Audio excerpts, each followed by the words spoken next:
நீங்க எல்லாரும் அவர் நல்லது செய்யல அப்படின்னு சொன்னா கூட ஒரு வேட்பாளராக எங்கள் தொகுதியின் என்னுடைய முன்னோடிகளாக இருக்கக்கூடிய தளவாய் அண்ணனும் சுரேஷ்ராஜன் அண்ணன் அவர்களும் கன்னியாகுமரி தொகுதிக்கும் கன்னியாகுமரி மாவட்டத்திற்கும் நல்லது செஞ்சிருக்காங்க. செய்யலன்னு இல்லை, செஞ்சிருக்காங்க. ஆனா ஏன் இன்னைக்கு நாம இந்த களத்துல இருந்து நாம் தமிழர் கட்சிக்கு வாக்கு செலுத்தணும், மரிய ஜெனிஃபர் அவர்களுக்கு ஏன் வாக்கு செலுத்தணும் அப்படின்னு நாங்க இங்க பேசிட்டு இருக்கோம்னா, அடுத்த 50 ஆண்டுகளுக்கு என்னுடைய கன்னியாகுமரி மாவட்டத்திற்கான கனவு உங்களிடம் இல்லை என்பதற்காக. நீங்க நல்லவங்க இல்ல, நீங்க எங்களுக்கு எதுவுமே செய்யல அப்படிங்கிறதுக்காக இல்ல. ஆனால் எங்களுடைய பிள்ளைகளுக்காக, என்னுடைய கன்னியாகுமரி மாவட்டத்திற்காக, என்னுடைய கன்னியாகுமரி சட்டமன்ற தொகுதிக்காக அடுத்த 50 ஆண்டுகளில் உங்களுக்கான எந்த திட்டங்களும் இல்லை, நோக்கமும் இல்லை, கனவும் இல்லை. அதற்காக உங்களுடைய வாக்குகளை நாங்கள் கேட்கிறோம்.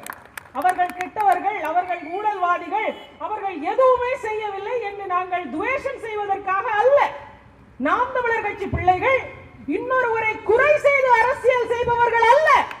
நாங்கள் நிறைவாக என்ன செய்வோம் என்று உங்களிடம் நேர்மையாக பேசி உங்களுடைய வாக்குகளை கேட்கிறோம். நம்மளுடைய கன்னியாகுமரி மாவட்டத்தில் எத்தனை பேருக்கு தெரியும் தெரியல, 94 ஊராட்சி பகுதிகள் இருக்கிறது, 50 பேரூராட்சிகள் இருக்கிறது, 5 நகராட்சிகள் இருக்கிறது, ஒரு மாநகராட்சி இருக்குது. அதிலும் கூடுதலாக கன்னியாகுமரி சட்டமன்ற தொகுதியில் கிட்டத்தட்ட 40%, 38 கிராமப்புற ஊராட்சிகள் நம்மளுடைய கன்னியாகுமரி மாவட்டத்தில் இருக்கு. அம்பேத்கர் அவர்கள் சொல்றார், இந்தியா என்பது நாட்டில் சுயாட்சி கிராமப்புறங்கள் உருவாக வேண்டும் என்று அவர் சொல்கிறார். The soul of India lies in its villages என்று மகாத்மா காந்தி அவர்கள் சொல்கிறார். இந்தியாவின் ஆன்மா கிராமப்புறங்களில் இருக்கிறது என்று. ஏன் நாங்க அதிமுக திமுக வேண்டாம்னு சொல்றோம் தெரியுமா? கிட்டத்தட்ட 1000 கோடி ரூபாய், 995 கோடி ரூபாய் கடந்த 5 ஆண்டுகளில் கிராமப்புற வளர்ச்சிக்காக மட்டுமே இந்த மாவட்டத்தில் செலவு செய்த பணம் 995 கோடி, கிட்டத்தட்ட 1000 கோடி ரூபாய். யாருக்காவது மனச்சான்றோடு இங்கு நிற்கும் யாராவது சொல்ல முடியுமா கன்னியாகுமரி மாவட்டத்தில் ஒரு கிராமம் தரமான கிராமமாக மாற்றப்பட்டது என்று? இன்னைக்கும் நம்மளுடைய கன்னியாகுமரி மாவட்டத்தின் கிராமங்களில் அடிப்படை கட்டமைப்புகளே இல்லை. கல்விக்கூடங்கள் கட்டமைப்புகள் சரியாக இல்லை, தரமான சாலைகள் இல்லை, அரசு ஆரம்ப சுகாதார நிலையம் இல்லை, மக்களுக்கு தரமான நல்ல குடிநீர் கிடைப்பதில்லை. பல கிராமங்கள்ல இந்தியா மேப்ல இருக்கான்னே நமக்கு தெரியல. காடேஜின்னு ஒரு கிராமம் இருக்கா, உதரப்பட்டின்னு ஒரு கிராமம் தெரியுமா? எதுவுமே தெரியாது நமக்கு. இங்க இருக்கிற பிரச்சனை அருமநல்லூர்ல தெரியாது, அருமநல்லூர்ல இருக்கிற பிரச்சனை மணக்குடிக்கு தெரியாது. அப்படிதான் நம்ம இருக்கிறோம். இப்படி இருக்கிற சூழலில் தான் நாம் அதிமுக திமுக என்ற கட்சி வேண்டாம் என்று சொல்கிறோம். ஏன்னா அவன் பிரித்து ஆள்றான். இன்னைக்கு கூட நம்ம போகும்போது நம்ம பேருந்துகள்ல பாக்குறோம், வயசான அம்மா அப்பாவை உதயநிதி ஸ்டாலின் அவர்கள் வருகிறார் என்ற ஒரே காரணத்திற்காக ஆட்டு மந்தைகளை போல் என் தாய்மார்களை அவர்கள் ஏற்றி சென்றார்கள். எங்களை சுயமரியாதை இழந்த கூட்டமாக மாற்றியதை தவிர இந்த திராவிட கட்சிகளும் தேசிய கட்சிகளும் செய்த ஒரு நன்மையை சொல்லுங்க. ஒரு சுயமரியாதை இழந்த என்னுடைய தாய் தந்தையரை பார்க்கும் போது இங்க இருக்கும் யாருக்காவது ரத்த கண்ணீர் வரல அப்படின்னா அவன் நாம் தமிழர் கட்சி உறவாக இருக்கவே முடியாது, ஒரு தமிழனாக கூட இருக்க முடியாது. உங்க சொந்த அம்மா அப்பாவை நீங்க இப்படி ஆட்டு மந்தைகள் மாதிரி 200க்கும் 500க்கும் நீங்க அனுப்புவீங்களா கூட்டத்துக்கு? சரி, இப்ப ஏதோ போதாத காலம் அனுப்பிட்டீங்க, உங்களுடைய பிள்ளைகளையும் அனுப்புவீர்களா?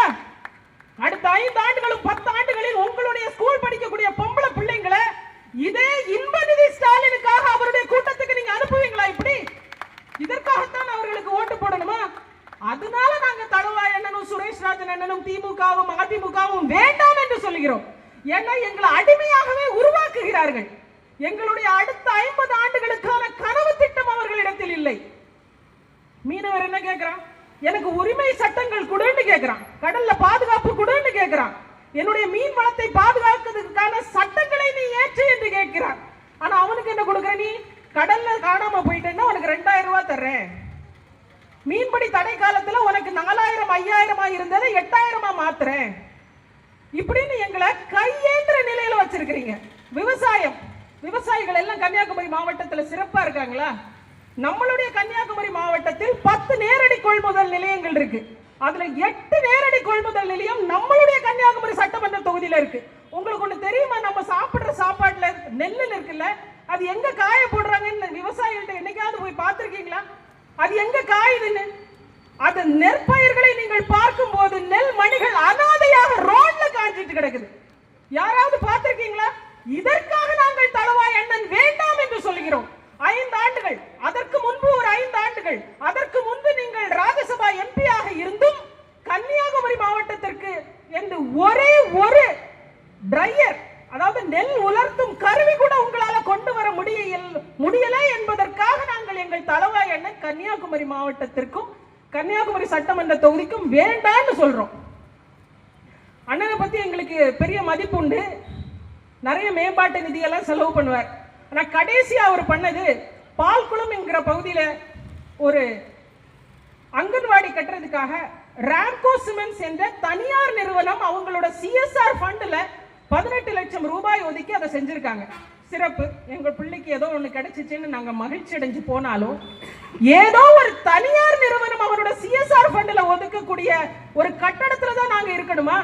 உங்களால அதை உங்களுடைய தொகுதி மேம்பாட்டு நிதியில இருந்து ஏன் எங்களுக்கு தர முடியல? ஏன்னா உங்களுக்கு அந்த நோக்கம் இல்லை, உங்களுக்கு அந்த எண்ணமே கிடையாது. எங்களுடைய மக்களுக்கு என்ன தேவை, அவர்களுடைய வாழ்க்கைக்கான பாதுகாப்பு என்ன, எங்களுடைய கல்விக்கு என்ன தேவை, எங்களுடைய பிள்ளைகளின் வளமான வாழ்க்கைக்கு என்ன தேவைங்கிற எண்ணம் உங்களுக்கு இல்லை. நீங்க எல்லாருமே என்ன பண்றீங்க தெரியுமா? ஏன் நாங்க திமுக, அதிமுக, பிஜேபி, காங்கிரஸ் வேண்டாம் என்று சொல்கிறோம் என்றால், நீங்க எல்லாருமே ஃபயர் ஃபைட்டிங் மோடு தான். இன்னைக்கு இங்க பொத்து பாஞ்சிச்சு அப்படின்னா இந்த இடத்துல ஒரு கான்கிரீட்டை ஊத்தி அடைச்சிடு, அதுதான் ரோட் அப்படின்னு சொல்றீங்க. ஒரு தொலைநோக்கு பார்வை, ஒரு தரமான அரசியல் செய்வதற்கான எண்ணம் உங்களிடத்தில் இல்லை. நீங்க கெட்டவங்கன்னு சொல்லி நாங்க உங்களை ஒதுக்கல. நீங்க 2 பேருமே ரொம்ப நல்லவங்க தான். ஆனா நீங்க எங்க அண்ணன்மார் தான். நீங்க ரொம்ப நல்லவங்க. ஆனால் உங்களுக்கு கன்னியாகுமரிக்கு என்று கனவு இல்லை, உங்களுக்கு கன்னியாகுமரி மேம்பட வேண்டும் என்ற நோக்கம் இல்லை. அதனால் உங்களை நாங்கள் வேண்டாம் என்கிறோம்.